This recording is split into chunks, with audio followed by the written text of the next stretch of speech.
Now, some people frustrated with Elon Musk and his involvement in the federal government are taking out their anger on his company, Tesla. Some Tesla owners are receiving hate from others for their vehicle. A family was driving down the highway when a sheet of steel flew off the truck in front of them, slamming into their lane like a weapon. That truck, a Tesla Cybertruck, the same one advertised as bulletproof, the same one Elon Musk once called the future. It wasn't a one-time glitch, it was a pattern. Steel panels detaching at highway speeds, all because they were held on with glue. Within days, Tesla issued a full recall. Then the stock dropped. Then the bans started. Countries around the world began rejecting the Cybertruck outright, calling it unsafe, unfit, and in some cases, illegal. This isn't just a recall, it's a total unraveling. Investors are fleeing, owners feel betrayed, and Elon Musk, he's spiraling live on air. So what went wrong? Why are regulators, investors, and everyday drivers turning against Tesla? And could this mark the end of its dominance? Watch closely, because by the end of this video, everything you think you know about Tesla could change.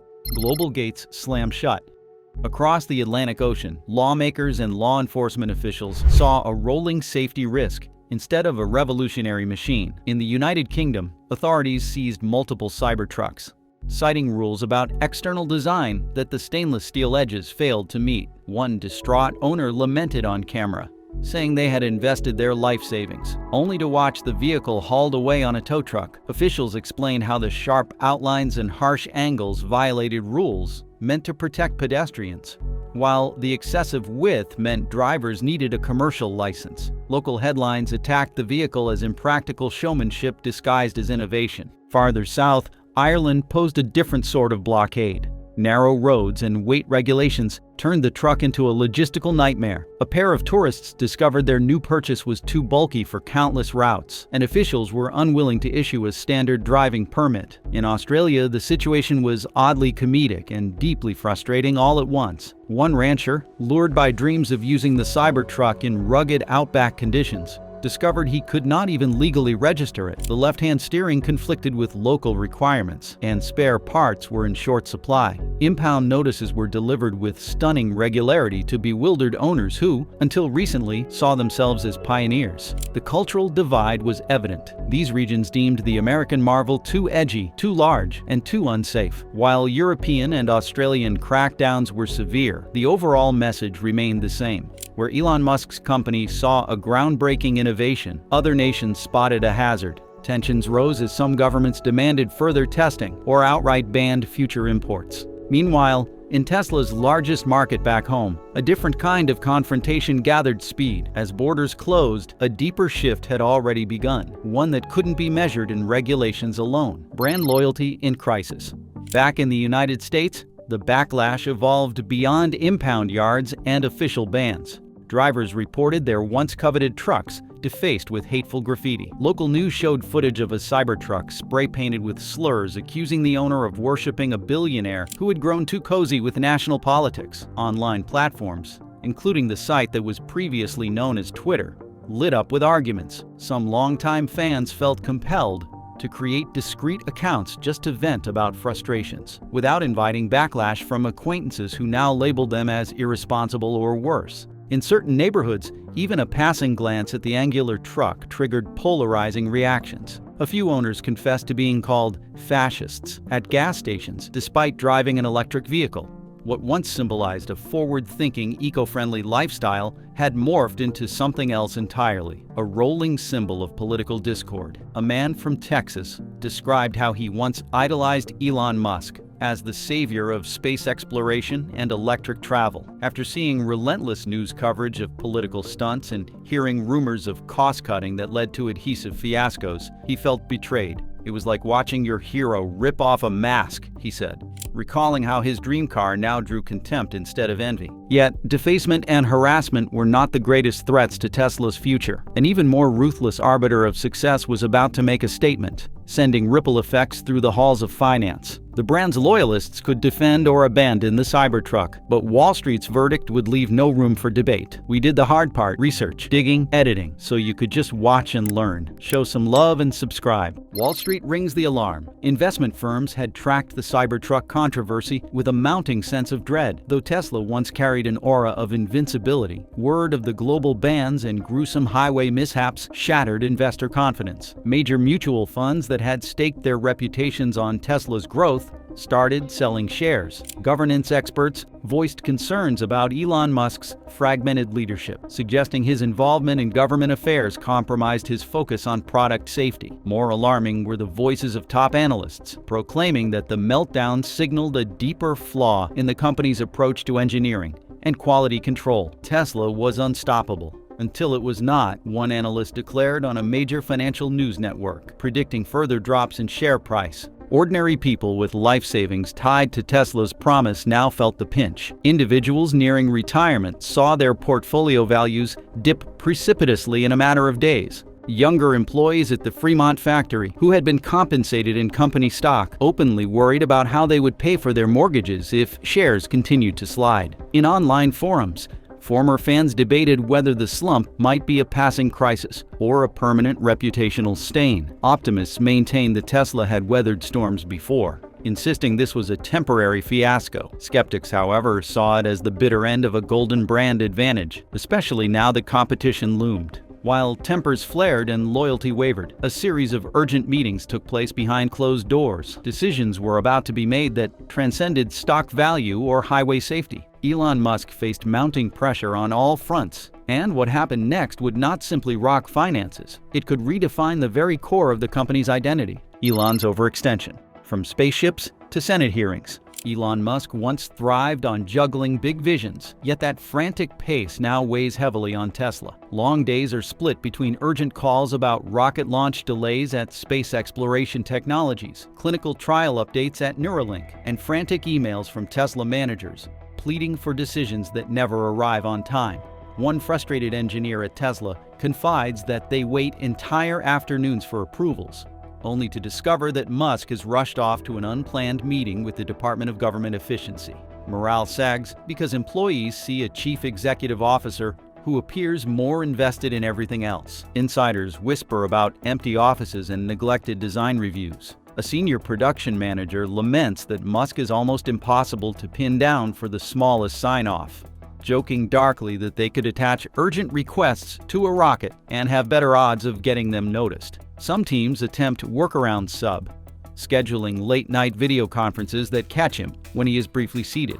But the chaos lingers. Quality checks slip, timelines stretch, and the ghost of Tesla's recall crisis hovers. Meanwhile, powerful lawmakers want answers. Senate committees threaten to summon Musk, demanding he explain Tesla's safety failures and the blunt truth behind those wildly publicized recalls. Behind the scenes, staff members warn him, absent leadership will not look good when cameras are rolling. Nevertheless, he continues splitting his focus between high-level policy brainstorms and midnight rocket updates, believing he can manage every catastrophe by sheer force of will. A fresh storm gathers, because while some employees cling to hope that he will eventually steer them out of crisis, others on the factory floor have a much different plan, one that involves organized defiance and collective action. Assembly line revolt.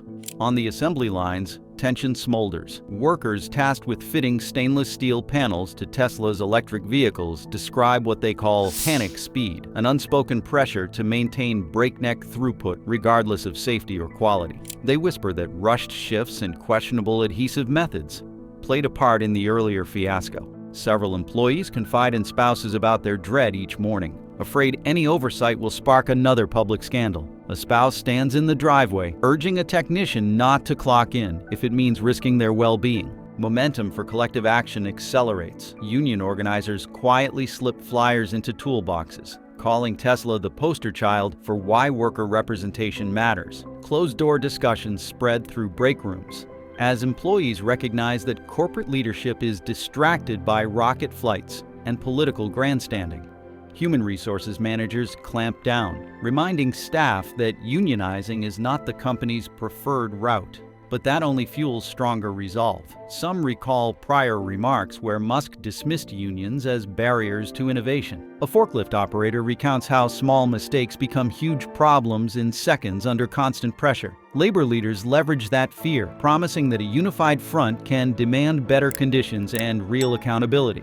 Disgruntled workers agree. Significant change at Tesla may not happen unless they push for it. Others, wary of a fierce backlash, wonder if they will face sudden terminations. Still, rumblings on the factory floor pale in comparison to the political storm brewing in the halls of the Capitol, where another powerful figure debates whether Tesla should sink or swim. Washington's ultimatum. White House insiders brand Tesla a monumental public relations nightmare and urge the president to distance himself. The fiasco around peeling metal panels and uneasy factory workers arrives at an awkward moment for an administration that championed American manufacturing prowess. Senior aides caution that Musk, once seen as a technology ally, might have become an unsteady partner. During a tense Oval Office briefing, the Department of Government Efficiency warns that Tesla's crisis tarnishes the broader electric vehicle push, causing public doubt. Policy advisors talk of cutting federal tax incentives for Tesla's lineup, claiming the funds would be better used on other domestic automakers that deliver safer products. Some even float new tariffs on vital battery components, potentially crippling Tesla's supply chain. Rival manufacturers, sensing an opportunity, step up lobbying efforts behind closed doors to steer government support their way. Whispers circulate that the Oval Office might drop any mention of Tesla in upcoming speeches on industrial growth. Elon Musk attempts to defuse the tension through rapid-fire statements on social media, blaming regulatory overreach and insisting Tesla remains the leader in sustainable driving. Observers note how erratic these posts sound, half bold confidence, half thinly veiled anxiety. Industry analysts suspect the administration's next move could shift Tesla's fate entirely. Others see an even bigger threat rising overseas, one that will cut off a crucial revenue stream and leave Tesla gasping for financial oxygen. The Eastern freeze-out. In the massive Chinese market, hidden policy shifts begin to hammer Tesla. Plans for expanded gigafactory operations in the region stall amid rumors that officials question the safety record of the Cybertruck. Local suppliers grow anxious, recalling how adhesive issues drew widespread scorn. Build Your Dreams, widely recognized as BYD, and Next EV, commonly known as NIO, swoop in to secure key contracts. Delighted to fill any void Tesla leaves behind. Their executives quietly celebrate, noting that Musk's troubles open a path for domestic brands to dominate. Regulatory bodies in major Chinese cities tighten pedestrian protection rules, effectively disqualifying Cybertruck's angular frame. Additional export limitations arise, raising expenses for imported components. Tesla's accountants project dramatic shortfalls as growth once pegged to the east plummets. They voice concerns that losing this market might undermine the entire Cybertruck program. There is also a cultural factor. Confidence in Tesla has waned among local consumers, who see the brand's repeated recalls as proof of unreliable engineering. Social media platforms echo with skepticism. The combination of official resistance and popular doubt cuts Tesla off from a lucrative revenue base it long counted on. Meanwhile, distant watchers observe that a fractured presence abroad and a hostile climate at home spell disaster for Tesla's stock prices. New opportunists swarm the battered automaker, sensing easy prey on the trading floor. The next wave of challenges stands ready to send Tesla's valuation spiraling into deeper trouble. Short sellers swarm. Massive bets against the electric vehicle giant began as whispers on financial programs, then roared into the spotlight when hedge fund managers declared open season on Tesla's battered shares. Some of these traders, who profited immensely during the meltdown of 2008, smelled another chance to capitalize on the chaos. One prominent figure stood before a sea of microphone and called this meltdown the biggest payday since the housing crash. Journalists seized the quote, and his bold words led every headline by sunrise. The market's reaction was swift. Tesla's stock, already hurt by constant negative press, entered a dizzying freefall as short sellers pounced. Certain retail investors, clinging to hopes of a rebound, watched margin calls arrive without mercy. Screens flickered red in trading houses, and many individuals realized they might lose their homes if the stock kept plunging. Analysts on financial channels speculated about potential bankrupt, while contrarians insisted the brand could still rally under the right leadership. No matter the expert opinion, the relentless targeting by short positions fueled panic across social media platforms. Analysts noted that every damaging rumor was amplified, driving the share price lower in a self-fulfilling spiral. Shareholders demanded answers, but guidance from the company remained scattered. A stark truth emerged. Few believed Tesla would dig itself out of this hole anytime soon. Still, hedge funds were not the only ones circling. Safer electric trucks were entering the market, promising a fresh alternative to anyone who refused to abandon electric power altogether. Titans and the rise of the underdogs. Ford seized the moment with an advertisement campaign showcasing its F-Series Lightning as the dependable truck for modern drivers. The footage contrasted Tesla's battered reputation with images of a rugged vehicle breezing through strict safety tests. One commercial opened with a direct reference to reckless risks and ended by spotlighting Ford's adherence to international regulation. Former Tesla aficionados found themselves unsettled by the reminder that reliability mattered more than flashy design. Rivian also moved in swiftly. Brandishing its adventurous spirit, the company cultivated an image of boundary-pushing exploration without courting the controversies Tesla now faced. Stories circulated about former Tesla supporters trading their vehicles for a Rivian truck, citing a desire for stability and thoughtful engineering. Media commentators framed Rivian as the next big thing, without the leadership drama or combative headlines. Meanwhile, General Motors and Toyota quietly prepared to launch electric pickups of their own. Executives at traditional automakers looked relieved to see Tesla's market share wobble. Their strategy hinged on fulfilling regulations worldwide and offering consumer confidence through broad dealership networks. Buyers who once believed in Tesla's invincibility now had choices that appeared safer, simpler, and ready to drive off the lot. A more devastating blow to Tesla's image, however, was about to emerge from behind company walls, cracked from inside. The whistleblower leaks. When a mid-level engineer uploaded confidential emails to a secure platform, the entire industry reeled. The individual confessed that management had known about structural vulnerabilities tied to adhesive solutions long before the first recall. Meetings where board members discussed highway speed failures had allegedly been brushed aside under intense pressure to meet production deadlines. Word spread that certain top executives demanded the truck launch remain on schedule, regardless of looming risks. Documents circulated rapidly among journalists and concerned shareholders. Passages described panels detaching during high-speed tests. One internal memo even warned that the design could trigger catastrophe if not remedied. Lawsuits soon followed as investors accused Tesla of willful negligence. Some claimed they purchased shares based on repeated assurances about the Cybertruck's durability. The whistleblower's identity remained hidden, though rumors pointed to an individual who once championed the company's revolutionary vision. Fearing legal ramifications, Tesla's board scrambled to contain the scandal. Spokespersons insisted the engineer had taken those messages out of context. Critics argued this revelation confirmed what short sellers had suspected all along.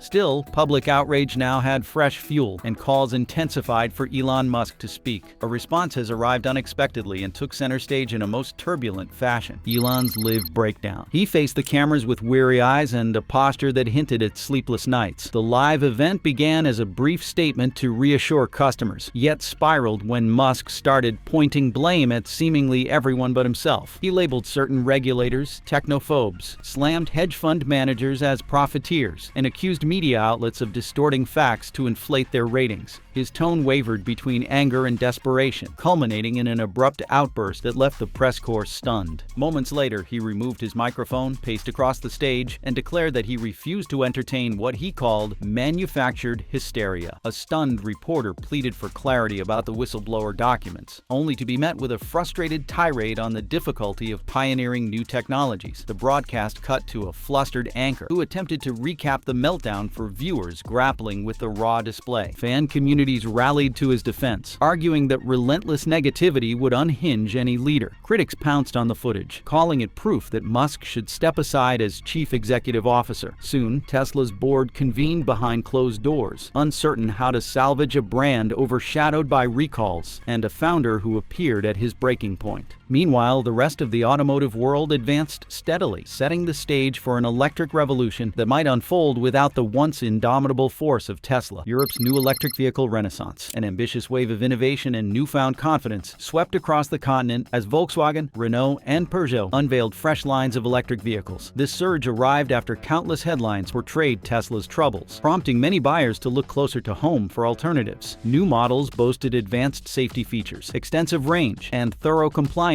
with pedestrian protection measures. Factories that once manufactured traditional engines pivoted toward large-scale battery production, thanks to government-funded programs that accelerated domestic sourcing of raw materials. Officials proclaimed that these initiatives would strengthen local industries, reduce reliance on foreign supply chains, and create thousands of positions in emerging fields. Shoppers embraced spirited campaigns that championed Buy European Electric, highlighting the continent's engineering heritage and cultural pride. Billboards showcased sporty hatchbacks and robust crossovers, each ready to claim a share of the market Tesla once dominated. Media outlets ran profiles on everyday families who traded their older cars for sleek, future-forward European vehicles. In their eyes, the American brand had become yesterday's news, opening room for national champions to shine. Word of these developments soon reached across the Atlantic, intensifying debates over how the United States of America should handle its own electric revolution. Many observers insisted that Europe's approach embodied the right balance between environmental stewardship and industrial growth. Others questioned whether the continent's success could be replicated in a place dealing with far more political and economic tensions. Meanwhile, a storm was brewing back in the States, where Tesla's fate and the broader direction of American manufacturing were fiercely contested. America's identity crisis, beyond Silicon Valley glitz, across the Rust Belt and beyond. America's working class was demanding answers. Once proud factory towns echoed with frustration as thousands of blue-collar workers packed into town halls, holding handmade signs that asked the same painful question: where is our future? Entire communities, already hollowed out by decades of offshoring and automation, now faced a fresh gut punch: mass layoffs caused by Tesla's implosion. For many, this wasn't just an economic disruption, it was an identity crisis. Politicians scrambled to respond. In heated debates, some took aim at what they called America's blind obsession with Silicon Valley, a place they claimed had seduced the nation with flashy promises while ignoring the needs of ordinary laborers. They argued that Tesla, once hailed as a revolutionary force, had turned into a symbol of everything wrong with modern capitalism: hype without responsibility, disruption without stability. Others defended the company as a critical part of the future. They reminded the public that Tesla had popularized electric cars, spurred battery research, and helped the United States stay competitive in a rapidly changing automotive landscape. Killing Tesla now, they argued, meant handing the keys of innovation to foreign powers. In Congress, these tensions exploded into open ideological warfare. Some lawmakers rejected the idea of funneling taxpayer money into corporate bailouts, accusing Tesla of betraying the American worker. Others insisted the country couldn't afford to lose its EV crown to Europe or China. They warned that letting Tesla collapse would wipe out years of research in battery chemistry, autonomous driving software, and manufacturing efficiency. Meanwhile, on cable news and social media, emotional interviews played on a loop. Families spoke of how they had invested in Tesla stock as part of their retirement dreams, only to watch their savings disappear almost overnight. Others clung to memories of the brand's glory days, believing Musk could still pull off a miracle. Still, questions persisted. Had the country bet everything on one man's vision? And if that vision failed, what was left of America's role in the auto industry? While Washington debated, ordinary people began shaping the future themselves, building new electric startups, advocating for community transit, and reimagining what mobility could mean in a post-Tesla world. Public awakening, redefining car culture. Amid the chaos, a cultural shift was underway. Local governments and grassroots activists saw the crisis not as an end, but as a new beginning. Cities began rolling out open-access charging infrastructure designed for all EVs, intentionally bypassing Tesla's proprietary system. The message was clear: the future would be inclusive, not monopolized. Electric electric vehicle meetups, once dominated by Tesla owners, now buzzed with diversity. Enthusiasts showcased emerging brands and shared excitement over vehicles with open software, customizable platforms, and community-first values. It was a full-blown car culture reboot, and Tesla was no longer the star. Public sentiment fractured. Some consumers swore off electric cars entirely, citing the mess as proof the tech wasn't ready. Others drew a line between Tesla's failure and the broader environmental mission. Activists pushed back, arguing that real progress demanded accountability, not cult-like loyalty. They urged people to separate climate solutions from corporate brands and focus instead on outcomes. Surveys showed Tesla's brand perception had changed drastically. Where it once symbolized innovation and elite futurism, it now provoked caution, even resentment. For many, the face of electric vehicles had become a liability, not an asset. And with that shift came opportunity. New companies, often smaller and more agile, stepped up. They promised transparency, sustainability, and practical design. Buyers who once swore by Tesla were now exploring alternatives with excitement and a healthy dose of skepticism. The public was no longer waiting for direction from tech billionaires. They were charting the road ahead themselves. Tesla's last stand, or grand revival. Inside Tesla's boardrooms, the pressure was mounting. Senior executives debated radical strategies to salvage the company's future. One camp argued for scrapping the troubled Cybertruck altogether, claiming its recalls and import bans had permanently tarnished its reputation. Another faction proposed a total redesign with global regulatory compliance, more conservative styling, and a pivot to mechanical fasteners instead of adhesives. Plan would cost billions, but some believed it was the only way to restore trust. More drastic ideas surfaced. Could Tesla abandon vehicle production altogether and focus solely on batteries and software? Could Musk hand over day-to-day control to restore investor confidence? Some board members floated partnerships with traditional automakers, envisioning Tesla as a premium tech supplier rather than a standalone brand. Others pushed back. They warned that such moves might erase the very identity that had once made Tesla great. Without its boldness, what was left? No official announcement was made, but behind the scenes, talks with other auto giants reportedly began. Would this path save Tesla or dissolve its legacy? What do you think? Let's know down in the comments. Thanks.